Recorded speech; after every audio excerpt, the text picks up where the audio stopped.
Hello everyone दोस्तों, जो भी मेरा लास्ट वीडियो था, लास्ट वीडियो के अंदर वहां पे मैंने आप सभी लोगों का जो इकोनॉमिक्स का चैप्टर नंबर 1 है जिसका नाम है introduction to micro and macro economics, वो मैंने वहां पे आपका स्टार्ट किया था। वहां पे मैंने आप सभी लोगों को ये बताया था कि ये जो चैप्टर का वेटेज है वो अपना 7 मार्क्स से लेके 10 मार्क्स का रहेगा। और वो चैप्टर मतलब लास्ट वीडियो के अंदर वहां पे मैंने आप सभी लोगों का ये जो चैप्टर है उसका इंट्रोडक्शन कंप्लीट किया था। साथ साथ में वहां पे मैंने आप सभी लोगों को इकोनॉमिक्स का मतलब समझाया था। इकोनॉमिक्स के जो 2 ब्रांचेस होते हैं उसके बारे में वहां पे मैंने आपके साथ डिस्कस किया था। और साथ साथ में दोस्तों वहां पे मैंने आप सभी लोगों के साथ जो माइक्रो इकोनॉमिक्स है और मैक्रो इकोनॉमिक्स है उसका कुछ हमने वहां पे हिस्टोरिकल रिव्यू भी वहां पे किया था। ठीक है, सो आई होप दोस्तों जितना भी मैंने आपको लास्ट वीडियो में वहां पे पढ़ाया था आपको समझ में आ गया होगा। तो अभी आज का ये जो भी मेरा वीडियो है दोस्तों, ये वीडियो के अंदर यहाँ पे मैं आप सभी लोगों का जो माइक्रो इकोनॉमिक्स है, राइट, तो वो देखो सीधी बात है, ये चैप्टर के अंदर हमको है ना माइक्रो एंड मैक्रो ये 2 चीजों के बारे में पढ़ना है। ठीक है, तो अभी मैं क्या कर रहा हूं दोस्तों कि ये जो वीडियो है, ये वीडियो के अंदर यहाँ पे मैं इकोनॉमिक्स का जो पहला ब्रांच है आपका जिसको अपन माइक्रो इकोनॉमिक्स अभी बोल रहे हैं, तो वो माइक्रो इकोनॉमिक्स का जो मीनिंग है और उसका जो स्कोप है उसके बारे में यहाँ पे अपन डिस्कस करेंगे। ठीक है, तो सब लोग क्या करो दोस्तों, आपका जो टेक्स्ट बुक है ना, तो टेक्स्ट बुक का पेज नंबर 2 वहां पे ओपन करो और मेरे साथ साथ वहां पे सारी चीजों को समझना स्टार्ट करो। ठीक है, तो अभी देखो सबसे पहले दोस्तों यहाँ पे हम लोग पढ़ेंगे मीनिंग ऑफ माइक्रो इकोनॉमिक्स। क्या पढ़ेंगे बोले, यहाँ पे हम लोग दोस्तों मीनिंग ऑफ माइक्रो इकोनॉमिक्स यहाँ पे हम पढ़ेंगे। ठीक है, अभी देखो जैसे मैंने आपको कल भी बोला था, माइक्रो मतलब क्या होता है दोस्तों, माइक्रो मतलब स्मॉल, माइक्रो मतलब क्या, स्मॉल। ठीक है, तो ये माइक्रो इकोनॉमिक्स क्या करेगा पता है क्या, कि जो भी अपना कंट्री है, जो भी अपना कंट्री है, जो भी अपने कंट्री का इकोनॉमी है, राइट, तो वो इकोनॉमी को वो क्या करेगा, स्मॉल पार्ट में डिवाइड करेगा। क्या करेगा, जैसे देखो मैं यहाँ पे आपको चाहिए तो ड्रॉ करके बताता हूं। जैसे फॉर एग्जांपल दोस्तों मान लो ये अपना पूरा कंट्री है, ठीक है, ये अपने पूरे कंट्री का इकोनॉमी। ओके, तो माइक्रो इकोनॉमिक्स क्या करेगा पता है क्या, तो माइक्रो इकोनॉमिक्स जो है ना दोस्तों, ये क्या करेगा, ये कंट्री के छोटे छोटे पार्ट्स वहां पे करेगा पहले, और ये छोटे पार्ट का वहां पे क्या करेगा बोलो, स्टडी करेगा। समझ में आ रहा है मैं क्या बोल रहा हूं? तो माइक्रो इकोनॉमिक्स में वहां पे हम पूरे के पूरे कंट्री का एक साथ स्टडी नहीं करेंगे, अपन उसके एक छोटे पार्ट का स्टडी करेंगे। समझ में आया? जैसे मैं अगर आपको और एक एग्जांपल अगर दूं तो जैसे देखो माइक्रो इकोनॉमिक्स में क्या होगा कि वहां पे अपन पूरे फॉरेस्ट का स्टडी नहीं करेंगे, बल्कि फॉरेस्ट के अंदर जो एक ट्री है उसका स्टडी करेंगे। या अगर मैं आपको और एक एग्जांपल दूं तो देखो माइक्रो इकोनॉमिक्स में जैसे फॉर एग्जांपल आपके डिस्ट्रिक्ट में वहां पे जितने भी स्कूल्स है, राइट, तो अपन सारे स्कूल का स्टडी नहीं करेंगे, वो डिस्ट्रिक्ट का जो एक इंडिविजुअल एक स्पेसिफिक स्कूल होगा उसका स्टडी करेंगे। तो इतना याद रखना दोस्तों, माइक्रो मतलब यहाँ पे क्या करना है मुझे, स्मॉल लेवल पे स्टडी करना है। ठीक है, तो देखो क्या बोल रहा है, माइक्रो इकोनॉमिक्स में क्या होगा, तो it studies the economic action and behaviour of the individual unit. ठीक है, तो यहाँ पे ना भी देखो यार इतना याद रखना दोस्तों कि यहाँ पे मुझे जो भी स्टडी करना है ना, मुझे इंडिविजुअल लेवल पे करना है। कैसे करना है, इंडिविजुअल, एक पर्सन का करना है। जैसे इंडिविजुअल कंज्यूमर का स्टडी करूंगा, प्रोड्यूसर का स्टडी करूंगा, किसी एक आधे फर्म का स्टडी करूंगा, या अपने आजू बाजू में जितने भी गुड्स एंड सर्विसेज है तो उसमें से कोई स्पेसिफिक गुड्स एंड सर्विसेज का यहाँ पे मैं स्टडी करूंगा। समझ में आया? तो इतना ही याद रखना दोस्तों, जब भी आपको वहां पे माइक्रो इकोनॉमिक्स का क्वेश्चन आएगा तो वहां पे पहले आप ये लिखना कि micro economics is one of the branch of economics. ठीक है, फिर वहां पे आप सेकंड लिखना, in the micro economics we study on the individual level. ठीक है, और तीसरा वहां पे आप लिख सकते हो micro economic deals with the small part of the national economy. तीसरा क्या लिखोगे, micro economics deals with the small part, अपने नेशन के इकोनॉमी का छोटा सा हिस्सा, उसका वहां पे हम क्या करेंगे बोलो, स्टडी करेंगे। बोलो समझ में आया पक्का? तो आई होप दोस्तों आपको मीनिंग वाला जो पॉइंट है वो आपको समझ में आया होगा। ठीक है, अभी देखो यहाँ पे ना उन्होंने हमको जो माइक्रो इकोनॉमिक्स का डेफिनेशन दिया हुआ है ना आपके टेक्स्ट बुक के अंदर, तो वहां पे उन्होंने हमको 2 लोगों का डेफिनेशन दिया है। किसका दिया है बोलो, 2 लोगों का। ठीक है, पहला यहाँ पे कौन बोला, अपना मॉरिस डॉब। तो हम जो डेफिनेशन वहां पे याद करेंगे ना, तो हम वहां पे मॉरिस डॉब का डेफिनेशन याद करेंगे। किसका डेफिनेशन याद करेंगे दोस्तों, यहाँ पे हम मॉरिस डॉब नाम के जो इकोनॉमिस्ट ने डेफिनेशन दिया हुआ है, हम उनका वहां पे डेफिनेशन याद करेंगे। ठीक है, तो अच्छे से ध्यान देना। देखो क्या बोलते हैं दोस्तों Maurice Dobb, micro economics is in fact microscopic study of economy. Microscopic मतलब क्या, जैसे आपने देखा है माइक्रोस्कोप क्या होता है दोस्तों, कि वो एक ऐसा टूल होता है कि जिसकी मदद से वहां पे हम छोटी सी छोटी चीज को देख पाते हैं, बरोबर है ना। तो वो क्या बोल रहा है कि मॉरिस डॉब ये बोल रहा है कि माइक्रो इकोनॉमिक्स मतलब क्या, कि किसी भी चीज का छोटे लेवल पे स्टडी करना, ठीक है। तो it is nothing but what, microscopic study of economics. क्या बोल सकते, इकोनॉमी क्या बोल सकते हैं, माइक्रोस्कोपिक स्टडी ऑफ इकोनॉमी। हमारे इकोनॉमी का छोटे लेवल पे स्टडी करो, उसको वहां पे हम बोलेंगे माइक्रो इकोनॉमिक्स, ठीक है। किसका डेफिनेशन है बोलो, मॉरिस डॉब जी का डेफिनेशन, समझा। तो एग्जाम में भी आप यही डेफिनेशन लिखोगे, according to Maurice Dobb micro economics is nothing but the microscopic study of economy. याद रहेगा पक्का, बहुत बढ़िया है। अभी देखो दूसरा है एपी लर्नर। अभी ये हम सिर्फ समझ लेंगे दोस्तों, इसको याद नहीं रखेंगे, ठीक है, क्योंकि पहला वाला डेफिनेशन है हमारे लिए क्या बोलो, इजी, ओके। अभी देखो सेकंड क्या बोल रहा है, micro economics consist of looking at the economy. हमारे इकोनॉमी को आप क्या करो, माइक्रोस्कोप से देखो, ठीक है। मतलब इसका मतलब वो ये बोल रहा है कि हमारी जो पूरी इकोनॉमी है ना, तो पूरे इकोनॉमी को आप इतने छोटे छोटे लेवल पे देखो ना कि वहां पे मतलब क्या हो जाए, हर एक चीज आपकी कवर हो जाए, ठीक है। आगे देखो क्या बोल रहा है, as it were to see how the million of cell in the body in the economy, the individual household as a consumer and individual और firm as a producer play their part in the working of the whole economic organism. मतलब क्या समझ लो, देखो एकदम सीधा फंडा है, ध्यान देना। अपने इकोनॉमी के अंदर है ना, सुनो मेरी बात, ध्यान देना, सुनो। अभी देखो यार क्या होता पता है क्या, जैसे फॉर एग्जांपल इन दोस्तों मान लो ये अपनी इकोनॉमी है, बरोबर। अभी क्या होता है पता है क्या दोस्तों, कि अपने इकोनॉमी में वहां पे जो भी इकोनॉमी रन होती है ना, वो बेसिकली दो रीजन की वजह से रन होती है। पहला होता है कि अपने इकोनॉमी में कोई तो भी डिमांड करने वाला चाहिए, बरोबर। अगर किसी चीज का अगर डिमांड ही नहीं होगा तो फिर कोई फायदा है क्या, नहीं है, ठीक है। और सेकंड, अपनी इकोनॉमी जो चलेगी ना, वो सप्लाई के ऊपर चलेगी। मतलब इतना याद रखना कि हमारे इकोनॉमी को वहां पे चलाने के लिए दो चीजें जरूरी है, पहला डिमांड जरूरी है, दूसरा सप्लाई जरूरी है, ठीक है। तो डिमांड कौन करेगा दोस्तों, डिमांड वहां पे करेगा हमेशा कस्टमर या कंज्यूमर। दोनों में डिफरेंस है, मैं आपको बताऊंगा, ठीक है। पहला कौन बोलो, कस्टमर या कंज्यूमर ये डिमांड करेगा। और सप्लाई कौन करेगा बोलो दोस्तों, प्रोड्यूसर करेगा। सप्लाई कौन करेगा, प्रोड्यूसर करेगा, ठीक है। तो इतना याद रखना दोस्तों कि जब तक हमारी इकोनॉमी में किसी भी गुड्स का या किसी भी सर्विसेज का डिमांड और सप्लाई नहीं होगा ना, तब तक हमारी इकोनॉमी रन नहीं हो पाएगी। समझ में आया क्या। तो अभी ना इतना याद रखो कि कस्टमर कंज्यूमर में डिफरेंस क्या है। तो ध्यान देना दोस्तों, कंज्यूमर मतलब है ना ऐसा पर्सन होता है जो क्या करता है, किसी भी गुड्स एंड सर्विस को एक्चुअल में कंज्यूम करेगा। एक्चुअल में क्या करेगा, कंज्यूम। एक्चुअल में कंज्यूम करना मतलब क्या है, जैसे फॉर एग्जांपल देखो दोस्तों, मान लो मैंने मार्केट में गया और मार्केट में जाके मान लो मैंने एक मैगी का पैकेट परचेस किया और मैंने उसको खुद खाया, ठीक है। तो मैंने क्या किया, वो मैगी का कंजम्पशन किया। इतना याद रखना दोस्तों, कंज्यूमर मतलब है ना, इसको यहाँ पे हम लोग है ना एंड यूजर भी बोलते हैं। कंज्यूमर मतलब क्या, एंड यूजर, जो अल्टीमेटली वो गुड्स एंड सर्विसेज का उपभोग लेगा, उसको वहां पे हम क्या बोलेंगे, कंज्यूमर बोलेंगे, ठीक है। और कस्टमर कौन रहेगा बेटा, तो कस्टमर मतलब ऐसा पर्सन रहेगा कि जैसे फॉर एग्जांपल देखो ना, मान लो मेरा है ना एक छोटा सा रिटेल शॉप है, ठीक है। ये मान लो मेरा रिटेल शॉप है, ओके। और मैंने क्या किया दोस्तों, एक होलसेलर के पास से कुछ सामान लिया और ये सामान को मैं आगे बेच रहा हूं। तो यहाँ पे मैं वो गुड्स का खुद का मतलब मैं खुद वो गुड्स का कंजम्पशन कर रहा हूं, क्या बोलो, नहीं, मैं लेके उसको बेच रहा हूं। तो वो केस में मैं कंज्यूमर नहीं बनूंगा, मैं कस्टमर बनूंगा। मैं कौन बनूंगा बोलो, कस्टमर बनूंगा। समझ में आ रहा है क्या दोनों का डिफरेंस, ठीक है। तो अभी इतना याद रखना दोस्तों, सीधा फंडा है। देखो यहाँ पे उन्होंने हमको दिया हुआ है कि हमको माइक्रो इकोनॉमिक्स के अंदर है ना, यहाँ पे इंडिविजुअल्स और हाउस होल्ड मतलब क्या, कंज्यूमर का भी स्टडी करना है। और साथ साथ में यहाँ पे हमको इंडिविजुअल और फर्म्स मतलब प्रोड्यूसर का भी स्टडी करना है। समझ में आया क्या, कंज्यूमर कंज्यूम करेगा, प्रोड्यूसर प्रोड्यूस करेगा, ठीक है। आगे जाके मैं आपको बताऊंगा। देखो यहाँ पे अपन जब भी पहला वाला ये पढ़ेंगे ना, प्रोडक्ट प्राइसिंग, राइट, तो इसके अंदर इसके बारे में आपको मैं और डिटेल जानकारी दूंगा, ठीक है। चलो, तो इतना आपको समझ में आया दोस्तों पक्का। मॉरिस डॉब का डेफिनेशन आपको वहां पे क्या करना है, याद रखना है, ठीक है। दूसरा कौन है, एपी लर्नर है, ओके। तो एपी लर्नर का आपने याद नहीं रखा तो भी चल जाएगा, ठीक है। अभी देखो यार यहाँ पे ना दोस्तों, आपका अगला वाला जो टॉपिक है ना, वो है स्कोप ऑफ माइक्रो इकोनॉमिक्स। कौन सा टॉपिक है बोलो, स्कोप ऑफ माइक्रो। स्कोप मतलब क्या है, जैसे देखो ना, अब स्कोप मतलब है ना कि बाबा माइक्रो इकोनॉमिक्स का यूज हमको कौन सी चीजों में हो सकता है। समझ में आ रहा है कि मैं क्या बोल रहा हूं, ठीक है।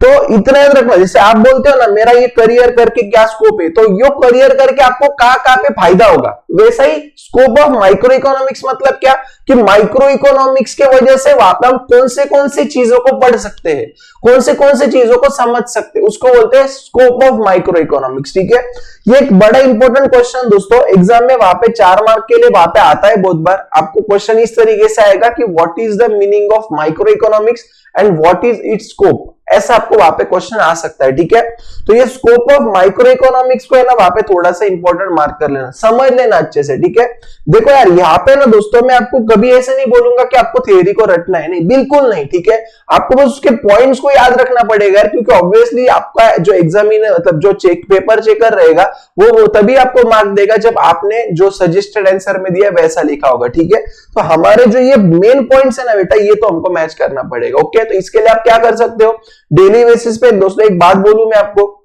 आप है ना वहां पे खुद के हैंड रिटन नोट्स बनाना चालू कर दो।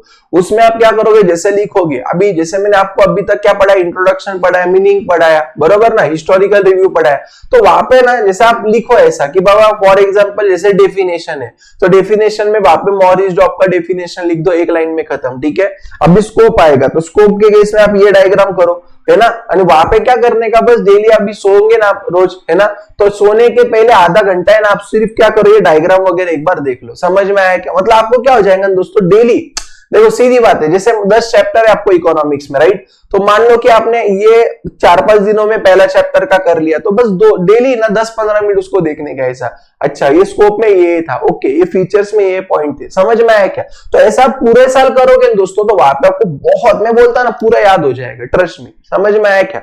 चलो बहुत बढ़िया है। अभी देखो ये स्कोप के अंदर है दोस्तों माइक्रो इकोनॉमिक्स के यहाँ पे मेन 3 स्कोप है। पहला यहाँ पे अपना प्रोडक्ट प्राइसिंग, पहला कौन सा स्कोप है बच्चा, प्रोडक्ट प्राइसिंग, क्या है मैं आपको बता दूंगा, टेंशन मत लो। ठीक है, दूसरा यहाँ पे अपना कौन सा बोलो, फैक्टर प्राइसिंग, और तीसरा यहाँ पे अपना इकोनॉमिक वेलफेयर। याद रखना कितने बोले यहाँ पे जल्दी से मुझे, 3 है। पहला कौन सा स्कोप में, पहला कौन सा प्रोडक्ट प्राइसिंग, दूसरा कौन सा फैक्टर प्राइसिंग, और तीसरा कौन सा इकोनॉमिक वेलफेयर। ठीक है, माइक्रो और मैक्रो के दोनों के स्कोप अलग अलग है, प्लीज वो गड़बड़ मत करना। ठीक है, माइक्रो के केस में माइक्रो के ही लिखना, मैक्रो के केस में मैक्रो के ही लिखना, समझ में आया।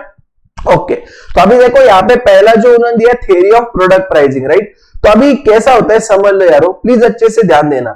अभी देखो यार प्रोडक्ट मतलब क्या पता है क्या, प्रोडक्ट मतलब कोई भी गुड्स या कोई भी कमोडिटी, प्रोडक्ट मतलब क्या, कोई भी गुड्स या कोई भी कमोडिटी। ठीक है, अभी ना क्या होता है पता है क्या दोस्तों कि किसी भी गुड्स का अपने इकोनॉमी के अंदर जितने भी गुड्स है या जितने भी सर्विसेज है, बरोबर, तो यहाँ पे हम लोग है ना अभी गुड्स के बारे में बात करेंगे। ठीक है, तो देखो हमारी इकोनॉमी के अंदर जितने भी वहां पे गुड्स है, जैसे फॉर एग्जांपल ये मेरे हाथ में माउस दिखता होगा आपको, ओके, या मान लो ये एसी का रिमोट है, ये मान लो कि लैपटॉप का पेन है, ये लैपटॉप है, बराबर ना, ये मेरे हाथ में घड़ी है, आंखों पे चश्मा है, बराबर ना।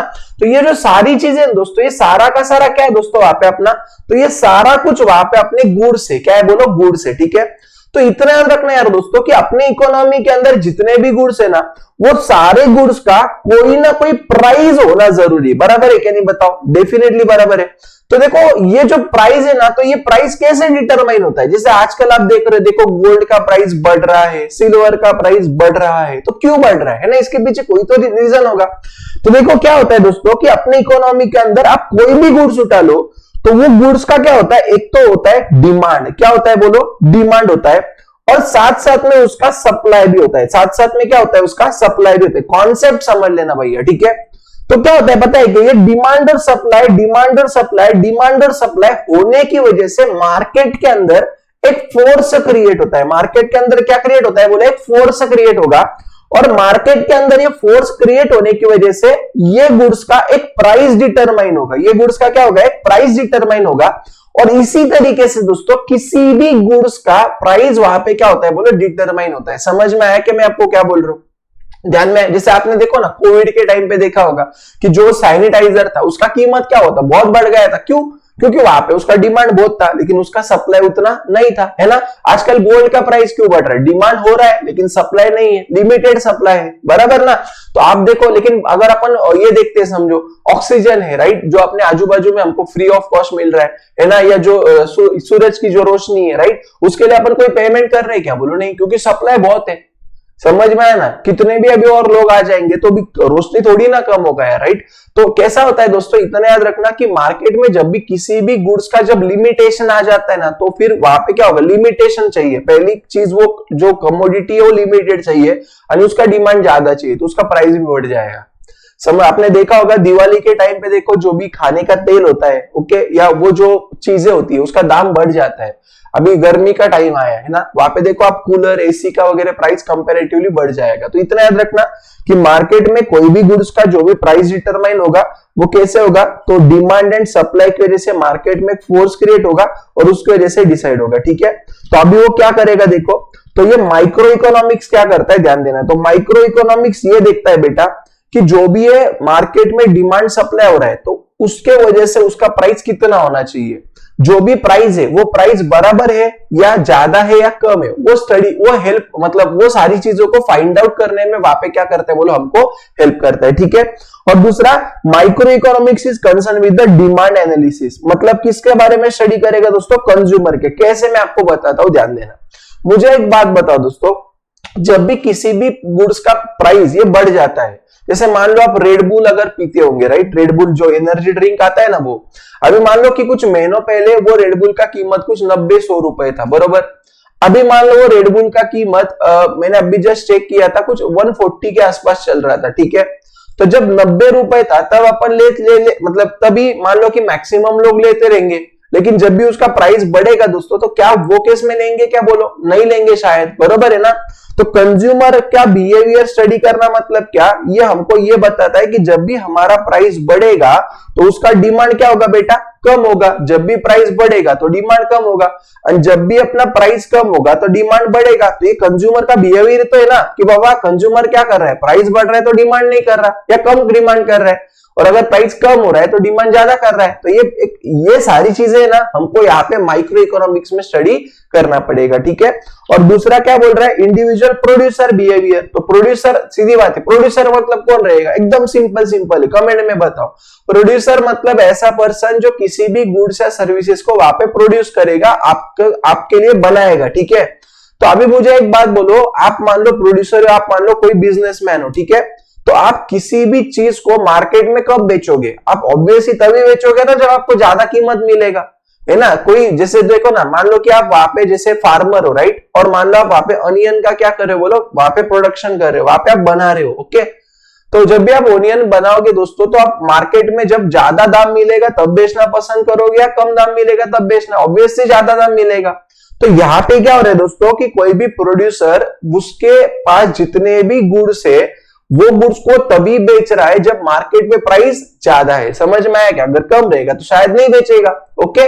तो ये क्या है बोलो, बिहेवियर है, तो है ना। तो इतना याद रखना बच्चा, देखो थ्योरी ऑफ प्रोडक्ट प्राइसिंग में आपको बस इतना याद रखना है कि अपने इकोनॉमी के अंदर जितने भी कमोडिटीज है, जितने भी गुड्स है, उसका प्राइस डिटरमाइन होने के लिए एक फोर्स लगता है। तो वो जो भी प्राइस वहां पे निकल के आई है वो बराबर है क्या, वो माइक्रो इकोनॉमिक्स चेक करेगा, और साथ साथ में माइक्रो इकोनॉमिक्स से कंज्यूमर यानी प्रोड्यूसर के बिहेवियर के बारे में भी हमारे साथ स्टडी करने में हमको हेल्प करेगा। बोलो समझ में आया पक्का, एकदम आसान है ना, बहुत बढ़िया। चलो अभी दूसरा देखो, theory of factor pricing. Theory of क्या बोल रहा है, फैक्टर प्राइसिंग। फैक्टर प्राइसिंग मतलब क्या समझ लो, ध्यान देना। देखो दोस्तों, इतना आपने 11th में भी पढ़ा है, फिर भी मैं आपको सारा कुछ डिटेल में पढ़ाऊंगा। आप अपने चैनल पे है बेटा, आपको कभी अब रिग्रेट होगा ही नहीं, एकदम जोरदार तरीके से आपको सब कुछ समझ में आ जाएगा, ठीक है। अच्छे से ध्यान देना। देखो सुनो, मैं आपको ये बोल रहा था कि देखो यार, किसी भी गुड्स का अगर हमको प्रोडक्शन करना होगा ना बेटा, क्या बोल रहा हूं मैं, किसी भी गुड्स का अगर हमको प्रोडक्शन करना होगा, तो वो गुड्स का प्रोडक्शन करने के लिए वहां पे हमको 4 चीजें लगती है। कितनी चीजें लगती है बोलो, 4 चीजें वहां पे हमको लगती है, ठीक है। पहला वहां पे हमको क्या लगेगा दोस्तों, लैंड लगेगी। सबसे पहले क्या लगेगी, लैंड लगेगी, ठीक है। दूसरा वहां पे हमको लगता है लेबर। दूसरा कौन लगता है बोलो, लेबर लगता है। तीसरा वहां पे हमको लगता है दोस्तों कैपिटल। तीसरा कौन लगता है बोलो, कैपिटल लगेगा। और चौथा वहां पे मुझे लगेगा दोस्तों एंटरप्रेन्योर। चौथा कौन लगेगा बोले, जिसे मुझे यहाँ पे एंटरप्रेन्योर लगेगा, ठीक है। तो ये जो भी चारों चीजें मुझे लग रही है ना for the purpose of production, तो इसको मैं यहाँ पे बोलता हूं दोस्तों फैक्टर्स ऑफ प्रोडक्शन। इसको मैं क्या बोलता हूं बोले, यहाँ पे फैक्टर ऑफ प्रोडक्शन यहाँ पे मैं उसको बोलूंगा, ठीक है। इतना समझ में आया पक्का। तो अभी क्या होता है दोस्तों कि जो प्रोड्यूसर होता है ना, प्लीज ध्यान देना, ये सारी चीजें किसको लगने वाली बोलो, ये सारी चीजें दोस्तों हमारे प्रोड्यूसर भैया को लगेगी, ठीक है। तो प्रोड्यूसर को ये जो भी सारी चीजें लगेगी दोस्तों, तो प्रोड्यूसर क्या करता है, उसके पास ये सारी चीजें रहती तो नहीं है, ठीक है। तो प्रोड्यूसर क्या करता है दोस्तों कि जो कंज्यूमर या हाउस होल्ड होता है ना, हाउस होल्ड को ही कंज्यूमर बोलेंगे अपन, ठीक है। तो प्रोड्यूसर क्या करेगा, जो भी हाउस होल्ड या कंज्यूमर रहेगा ना, तो उनके पास से ये सारी चीजें क्या करेगा बोलो, वो लेगा। कौन लेगा, प्रोड्यूसर लेगा, ठीक है। और प्रोड्यूसर ये सारी चीजें अगर हाउस होल्ड के पास से ले रहा है, तो प्रोड्यूसर को वो हाउस होल्ड को कुछ तो देना पड़ेगा ना उसके रिटर्न में। जैसे मान लो कि किसी की जमीन है, अपन उनको बोलते क्या, भैया तेरी जमीन दे दे मुझे यूज करने के लिए, उसके बदले में तुझे कुछ नहीं दूंगा, ऐसा तो नहीं होता है, राइट। तो जब भी आप किसी के भी लैंड अगर मान लो फॉर एग्जाम्पल किराए पे लेते हो, तो आपको ये लैंड के ऊपर क्या देना पड़ेगा भैया, बोलो प्रोड्यूसर हाउस होल्ड को क्या देगा। देखो सीधी बात है भैया, प्रोड्यूसर का काम प्रोडक्शन करना है, उसके पास सारे फैक्टर्स ऑफ प्रोडक्शन, मतलब जो प्रोडक्शन के लगने वाली चीजें वो रहेगी करके ऐसा कुछ जरूरी नहीं है, समझ में आ रहा ना। तो वो क्या करेगा, इकोनॉमी में से वो सारी चीजों को उठा लेगा। किसके पास से, इकोनॉमी में से, मतलब हाउस होल्ड के पास से। अरे हाउस होल्ड को वो क्या करेगा, ये सारी चीजों के ऊपर रिटर्न देगा। जैसे लैंड के ऊपर वो क्या करेगा, उसको रेंट देगा। जो लेबर लोग है, जो लोगों को वो हायर कर रहे हैं, उनको क्या देगा, वेजेस देगा।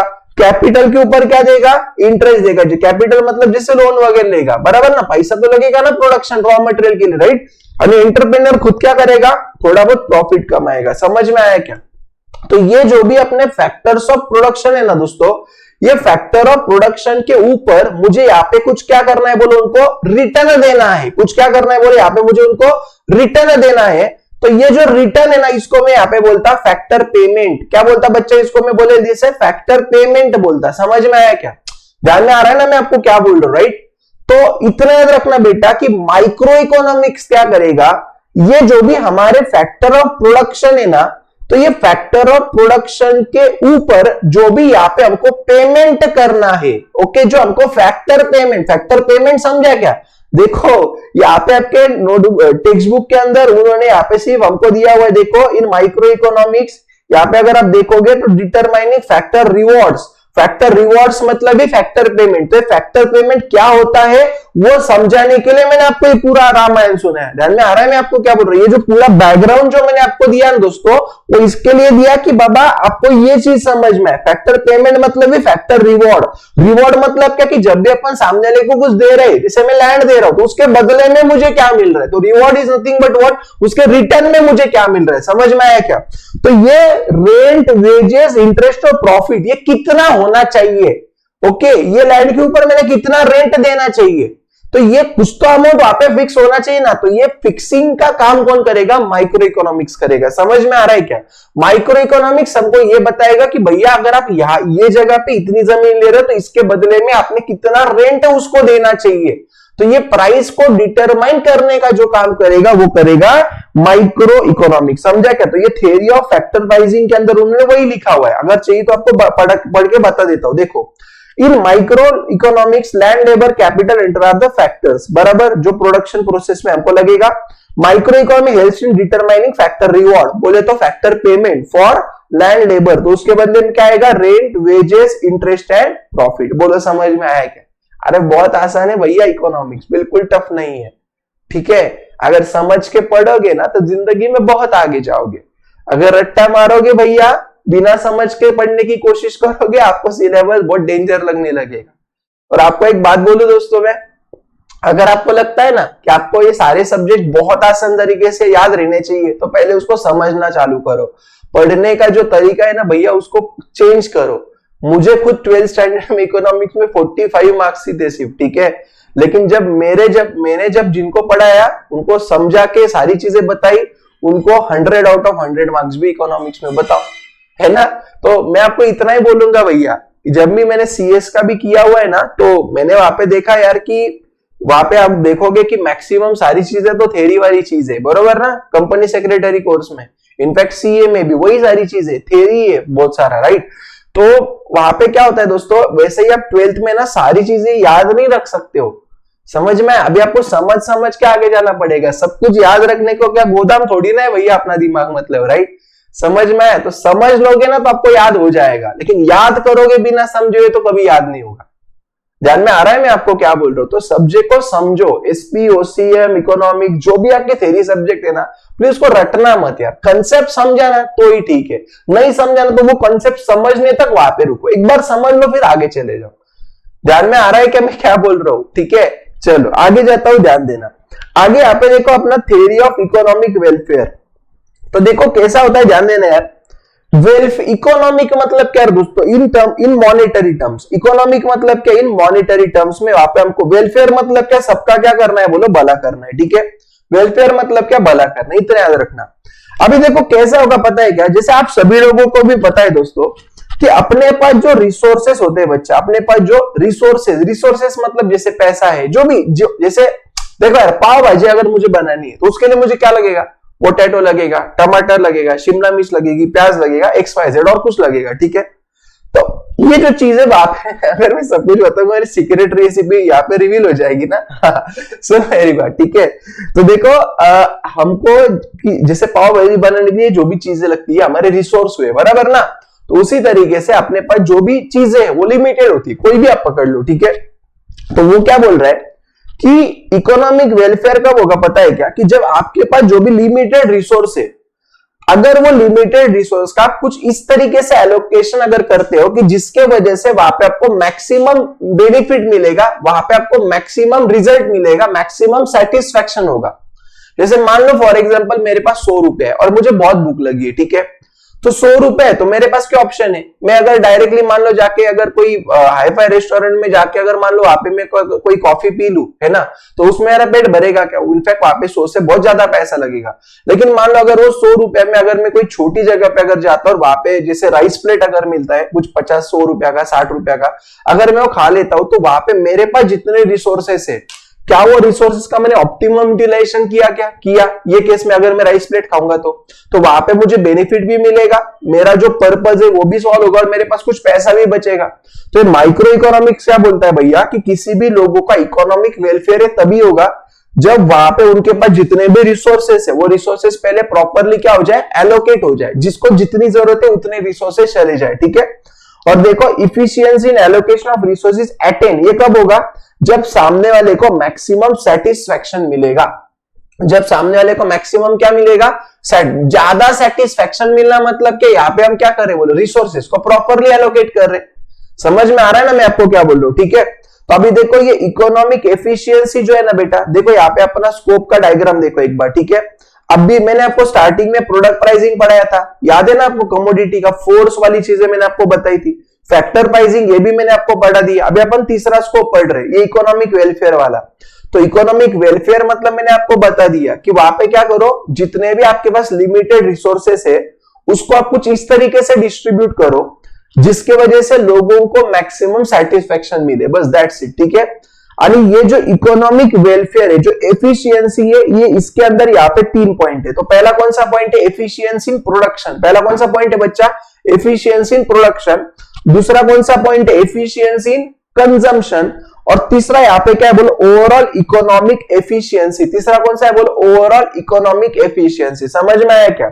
अभी ध्यान देना, मतलब क्या समझ लो, बहुत आसान है। ठीक है, अभी देखो एफिशिएंसी इन प्रोडक्शन, प्रोडक्शन कौन करेगा? ऑब्वियसली प्रोड्यूसर करेगा। ठीक है, सिंपल याद रखना, प्रोडक्शन कौन करेगा? प्रोड्यूसर करेगा। प्रोड्यूसर के पॉइंट ऑफ व्यू से अगर आप सोचोगे तो प्रोड्यूसर के पास क्या लिमिटेड रहेगा? प्रोड्यूसर को प्रोडक्शन करने के लिए क्या लगेगा? रॉ मटेरियल लगेगा, एकदम बराबर। ठीक है, ध्यान में आ रहा है ना? फैक्टर ऑफ प्रोडक्शन लगेगा, वो हमेशा लिमिटेड होगा।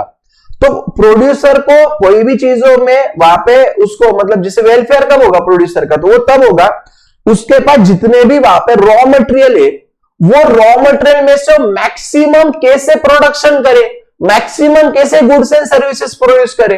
तो ये इफिशियंसी इन प्रोडक्शन के अंदर हमको ये दिया हुआ है कि भैया प्रोड्यूसर के पास जितने भी रिसोर्सेस अवेलेबल है, जितने भी रॉ मटेरियल अवेलेबल है, उसको उसने कुछ इस तरीके से यूज करना चाहिए जिसके वजह से उसका जो आउटपुट आएगा, जो प्रोडक्शन आएगा, वो मैक्सिमम हो जाए। समझा क्या?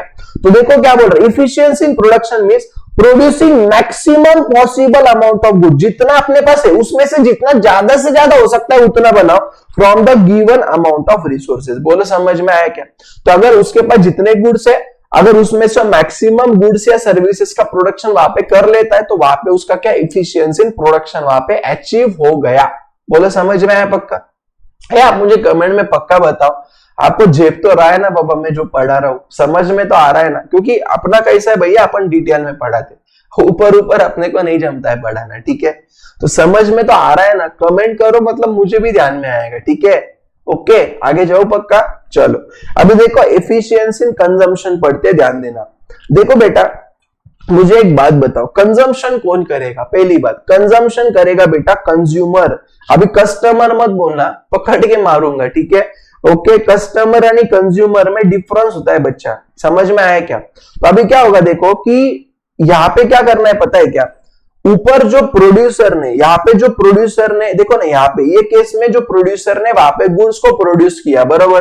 तो प्रोड्यूस होने के बाद वहां पे क्या करेंगे हम लोग, जो भी प्रोड्यूस्ड गुड्स है वो गुड्स को हम कंज्यूमर के पास में कुछ इस तरीके से डिस्ट्रीब्यूट करेंगे जिसके वजह से वो कंज्यूमर को मैक्सिमम सेटिस्फैक्शन मिले। समझा क्या? तो अगर कंज्यूमर को मैक्सिमम सेटिस्फैक्शन मिला मतलब हमारा इफिशियंसी इन कंजम्पशन हो गया। ध्यान में, इफिशियंसी इन प्रोडक्शन क्या था? जितने गुड्स है उसमें से आप मैक्सिमम गुड्स बनाओ तो इफिशियंसी इन प्रोडक्शन हो जाएगा। इफिशियंसी इन कंजम्पशन मतलब क्या कि वहां पे जितने भी हमने गुड्स प्रोड्यूस किए प्रोड्यूसर ने, तो प्रोड्यूस गुड्स को आप कंज्यूमर को कुछ इस तरीके से डिस्ट्रीब्यूट करो जिसके वजह से कंज्यूमर को मैक्सिमम सेटिस्फैक्शन मिले, जिसके वजह से कंज्यूमर को क्या मिले? मैक्सिमम सेटिस्फैक्शन मिले। बस इतनी बात है, समझ में आ रहा है पक्का? तो उसको हम क्या बोलेंगे? इफिशियंसी इन कंजम्पशन बोलेंगे, ठीक है? देखो आगे, ओवरऑल इकोनॉमिक एफिशिएंसी, इसका मतलब क्या समझो। देखो दोस्तों बहुत बार आपके साथ ऐसा होता होगा, झूठ नहीं बोलना है, मुझे कमेंट में हाँ या नहीं बताओगे, पक्का बताओगे ना? तो ये चीज बोलूंगा, देखो हाँ। तो देखो यार बहुत बार ऐसे आपने देखा होगा कि आपकी मम्मी जो है ना, मम्मी राइट, आपकी मम्मी ना आपको बहुत बार पूछती है, अरे बहू आज जेवेला क्या बनू, ए भैया आज क्या बनाए खाने के लिए, है ना? ए दीदी आज खाने के लिए क्या बनाओ? तो आप बोलते हो मम्मी को बड़ा सोच के, है ना? और फिर बाद में ना आप जब खाने पे बैठते हो ना तो वो जो आपने बोला था ना वो मम्मी बनाती नहीं है, मम्मी है ना कुछ अलग ही आपके सामने आप पे सर्व कर देती है। बरोबर है क्या? सही क्या गलत है? जैसे मान लो मुझे अगर मम्मी ने पूछा भैया कि सारंग खाने के लिए क्या बनाऊं, तो मैं जनरली बोलता हूँ पाव भाजी बना दे, क्योंकि वो अपनी ऑल टाइम फेवरेट है। ओके, लेकिन अभी जैसे आपको पता है यार किचकट काम है थोड़ा, इतनी सारी चीजें, वो उबालो, करो, मसाला डालो, फिर बनाओ, फिर पाव लाओ, उसको सेको, बहुत सारी चीजें इसमें है ना, बहुत किचकिच का काम है, राइट? तो मम्मी ऐसे बस मेरे मन के समाधान के लिए पूछ लेती क्या बनाऊं, फिर मैं भी उसको बहुत प्यार से बोल देता हूँ। और जब भी मान लो मेरे सामने जब डिश आएगी तो वहां पे क्या रहेगा बताओ? मेथी की सब्जी, टमाटर की सब्जी, राइट? समझ में आया क्या? तो मतलब मुझे एक बात बोलो यार कि अगर मान लो फॉर एग्जांपल कंज्यूमर किसी गुड्स का अगर डिमांड कर रहा है, कंज्यूमर बोल रहा है कि भैया आप ये चीज बना के दो, लेकिन प्रोड्यूसर वो चीज नहीं बना रहा, प्रोड्यूसर कुछ अलग ही बना रहे, तो कुछ उसका मतलब है क्या? बोलो नहीं है, राइट? तो ये जो ओवरऑल इकोनॉमी, आपको पॉइंट पढ़ रहा हूं, टाइम पास नहीं कर रहा हूं, ठीक है? ये ओवरऑल इकोनॉमिक इफिशियंसी मतलब क्या पता है क्या? वो ये बोलता है कि प्रोड्यूसर ने हमेशा वही गुड्स का प्रोडक्शन करना चाहिए जो कंज्यूमर डिमांड कर रहा। क्या बोला मैंने आपको? प्रोड्यूसर ने हमेशा वही गुड्स का प्रोडक्शन करना चाहिए जो कंज्यूमर की चाहत है, जो कंज्यूमर डिमांड कर रहा। अगर प्रोड्यूसर वो गुड्स बना रहा है ना, मतलब वहां पे अपने पूरे इकोनॉमी में क्या हो गया? बोलो बल्ले बल्ले हो गए। समझा क्या? दोनों के पॉइंट ऑफ व्यू से विन विन सिचुएशन। कैसे? देखो ना, कंज्यूमर जो बोल रहा है, जैसे मान लो मैंने मम्मी को बोला मम्मी पाव भाजी बना, मम्मी ने बना दी, मम्मी मतलब प्रोड्यूसर, तो जो मैं मतलब कंज्यूमर, तो मैंने जो बोला अगर वो प्रोड्यूसर दे रहा है तो प्रोड्यूसर का प्रोडक्शन भी होगा अच्छे से, उसको पैसा भी मिलेगा, वो बात अलग है मम्मी को नहीं मिलेगा, राइट? लेकिन आप कॉन्सेप्ट समझने की थोड़ा सा ध्यान ट्राई करो, ठीक है? कि प्रोड्यूसर अगर वही गुड्स बना रहा है जो कंज्यूमर मांग रहा है तो इसके सारे गुड्स बिके जाएंगे, तो इसको फायदा होगा, ये भी विन सिचुएशन में, यानी कंज्यूमर को भी वही मिलेगा तो इसका सेटिस्फेक्शन भी बढ़ेगा, तो प्रोड्यूसर का प्रॉफिट भी बढ़ेगा, कंज्यूमर का सेटिस्फेक्शन, दोनों विन विन सिचुएशन। तो दोनों जब विन विन सिचुएशन तो इकोनॉमी एफिशिएंसी ऑटोमेटिक बन जाएगा। अरे समझ में आ रहा है कि मैं क्या बोल रहा हूं? ठीक है, तो देखो क्या बोल रहा है, micro economic theory shows under what condition these efficiency are achieved. तो ये माइक्रो इकोनॉमिक्स क्या करेगा दोस्तों, ये जो इफिशियंसी है अपने देखा ना, efficiency in consumption, efficiency in production, है ना, इकोनॉमिक एफिशिएंसी आपने देखा ना, ओवरऑल इकोनॉमिक एफिशिएंसी। तो ये तीनों जो एफिशिएंसी है, तो ऐसा क्या करें हम इकोनॉमी में जिसकी वजह से हमारी सारी इफिशिएंसी क्या हो जाए, बोलो वहां पे अचीव हो जाए। ठीक है, ये माइक्रो इकोनॉमिक्स हमको वहां पे स्टडी करने में हेल्प करेगा। दूसरा एक बहुत इंपॉर्टेंट ध्यान देना, micro economics is mainly confined to, ये याद रखना, ये एमसीक्यू में आएगा। Micro economics is mainly confined to price theory and resource allocation. हमेशा याद रखना बच्चा, प्लीज ध्यान देना, प्राइस थ्योरी और रिसोर्स एलोकेशन, जब भी आपको ये वर्ड आएगा ना, इसका मतलब माइक्रो इकोनॉमिक्स। आपको ऐसा क्वेश्चन आएगा, देखो कैसे, डैश डैश इकोनॉमिक्स, आपको कैसा आएगा, देखो, dash dash economics is mainly confined to price theory and resource allocation. तो ऐसा कौन सा इकोनॉमिक्स है बच्चा, yes it is micro economics. समझ में आया क्या, पक्का ध्यान में रहेगा, बहुत बढ़िया। It does not study the aggregate, तो माइक्रो इकोनॉमिक्स से एग्रीगेट मतलब क्या, पूरे इकोनॉमी का स्टडी करता है क्या, नहीं, ये मैक्रो इकोनॉमिक्स करेगा बेटा। ठीक है, this approach does not study national economic problem. तो देखो यार, सीधी बात है भैया, माइक्रो मतलब इंडिविजुअल लेवल पे स्टडी करेंगे, इंडिविजुअल का कुछ इशू रहेगा तो वो देखेगा। देखो ना, नेशनल इकोनॉमिक मतलब क्या, पूरे कंट्री में कितना अनएम्प्लॉयमेंट है, पूरे कंट्री में कितना पॉवर्टी है, उसको हम दरिद्री बोलते हैं। ठीक है, कितना इनइक्वालिटी है। ओके, तो ये सारी चीजों का स्टडी कौन करेगा, बोलो, ये तो मैक्रो करेगा। देखो भैया, सीधी बात है, जो अपनी कैपेबिलिटी है ना, उसके अंदर जो रहेगा ना, वो माइक्रो इकोनॉमिक्स करेगा, और उसके बाहर जो चले जाएगा ना, वो मैक्रो करेगा। तो इंडिविजुअल लेवल तक कौन संभाल लेगा, माइक्रो संभाल लेगा, और उसके बाहर का कौन संभालेगा, मैक्रो संभालेगा। समझ में आया क्या, पक्का मैं आपको क्या बोल रहा हूं। तो आई होप दोस्तों, आपको मैंने आज का ये जो मेरा वीडियो था, लगभग अभी देखो 37 मिनट्स का वीडियो हो गया। तो ये वीडियो के अंदर मैंने आप सभी लोगों को जो माइक्रो के मीनिंग पढ़ाए, मैंने आपको जो माइक्रो का डेफिनेशन यहाँ पे बताया, और यहाँ पे जो मैंने आपको माइक्रो का स्कोप जो यहाँ पे एक्सप्लेन किया, राइट। तो आई होप आपको ये सारी चीजें पक्का समझ में आई होगी। ओके, मुझे कमेंट में पक्का बताना दोस्तों कि आपको ये लेक्चर कैसा लगा। अगर इसमें कोई चेंज अगर आपको चाहिए तो मुझे बता देना, आने वाली वीडियो में डेफिनेटली आपके लिए लेके आऊंगा। ओके, और ये जो वीडियो है दोस्तों, आपके जितने भी फ्रेंड्स से पक्का शेयर करो। मैंने बहुत देखा है, आप वीडियो बहुत देखते हो, लेकिन आप सब्सक्राइब नहीं करते चैनल को। ठीक है, सब्सक्राइब करो दोस्तों, शेयर करो सारे फ्रेंड्स को, और प्यारे से कमेंट्स करो। ठीक है, तो उम्मीद करता हूं दोस्तों, जो भी हम आपके लिए लेके आ रहे हैं, आपको डेफिनेटली यूजफुल होता होगा, आपको इससे जरूर हेल्प होता होगा। ठीक है, तो चलो फिर आज के लिए इतना ही दोस्तों, मिलते फिर अपन अगले वीडियो में। ओके, तब तक के लिए बाय बाय, टाटा।